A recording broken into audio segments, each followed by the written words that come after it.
Hi folks, and welcome back to Meaningful Money.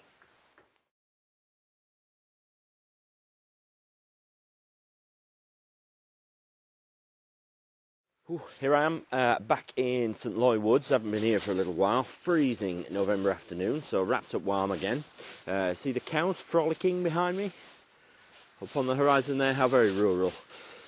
A little bit of a one-off today. We finished our series on taxation and planning around taxation, but it's come to my attention, or it's a dreadful way of putting it, it's sort of been part of the conversations recently that I've been having with clients and with friends, exactly what the deficit is. We hear a lot about it. We hear a lot about it in the news, and it's to be blamed for the austerity measures that we're going to be going through, which were announced in the Comprehensive Spending Review a few weeks ago. But what exactly is it? So I thought I'd just do a very short video based on answering that question. So here goes. All right. Now, I'm not an economist, and probably if you're watching this, neither are you. So hopefully be slightly better than the blind leading the blind, but I've done my homework. The budget deficit, which is the sort of catch-all term, the budget deficit is essentially our annual overspend as a nation. So it's the difference between what we get in taxes and what we spend on, benefits, health service, defence, all the things that we spend our money on as a nation. It's the difference between what we get in income and what we spend. Now, if you look right back to probably episode 2 or 3 or something, one of the fundamentals of financial planning is to spend less than you earn. So we're failing at that as a nation. So the budget deficit is our annual overspend. Now, you will also hear the term structural deficit. Now, one is kind of a subset of the other. The structural deficit is the sort of ongoing overspend, which is just part of our sort of daily lives as a nation. And it does not include one-off things, for instance, the bank bailouts. The budget deficit, to use that term, does include those one-off things or exceptional items. So the budget deficit is the one which matters really, certainly where we're at the moment. Now, as it stands at the moment, it's £171 billion. That's our overdraft as a nation. Now, it's important also to say that that's our annual overdraft. So that's how much we spend more than we earn every single year at the moment. Certainly this year, that's what roughly our annual overspend is going to be. So it's not like, it's a rolling 171 billion thousand. It's that every year at the moment. So that equates to £2,630 per person. That's man, woman and child in this country.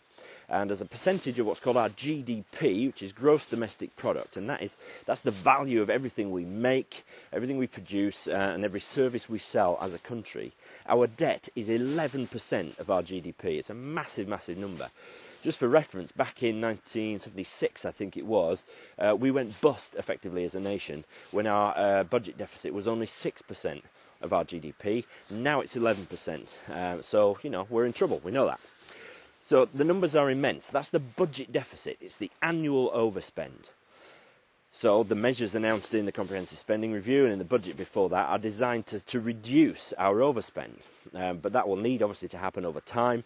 Current coalition government reckons they're going to do that in 5 years' time, roughly. So that in 5-6 years' time, we will be spending the same or less than what we bring in taxes. But that's why taxes are going up, VAT, and services are going down. Lots of cuts that we're hearing about. So the budget deficit is one thing, but that's just our annual overspend. We also have what you could call the UK national debt, or the government debt, or also sometimes called the public sector net debt. And that stands currently at, just checking my notes, a staggering £940 billion. Now, we've had that debt, not that amount, but we've had this sort of total UK debt for 200-300 years. In fact, since the Bank of England was formed, pretty much, when money was borrowed from the Bank of England by the King at the time, can't remember who, doesn't really matter, to fund some wars. So we've got £940 billion worth of debt. They reckon by the end of 2012 that'll be £1.1 trillion. As it stands at the moment, that's £15,550 for every man, woman and child in this country. The interest we're paying on that every year is £42.9 billion.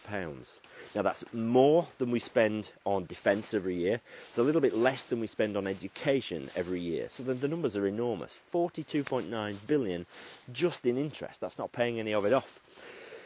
Now, we're the 6th richest nation in the world, based on the size of our economy. So how have we got into this state?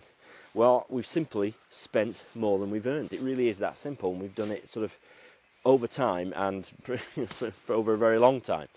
So we've got to sort this out. It's clearly a problem. I wanted really just to explain what it is. It's not for me to make political points here or anything like that. The fact is, we as a nation have overspent for years and years and years. It's difficult to sort of set it aside and say, well, the government has overspent. But you've got to remember, the government is not an entity. They are our elected representatives. So we, as a nation, have overspent.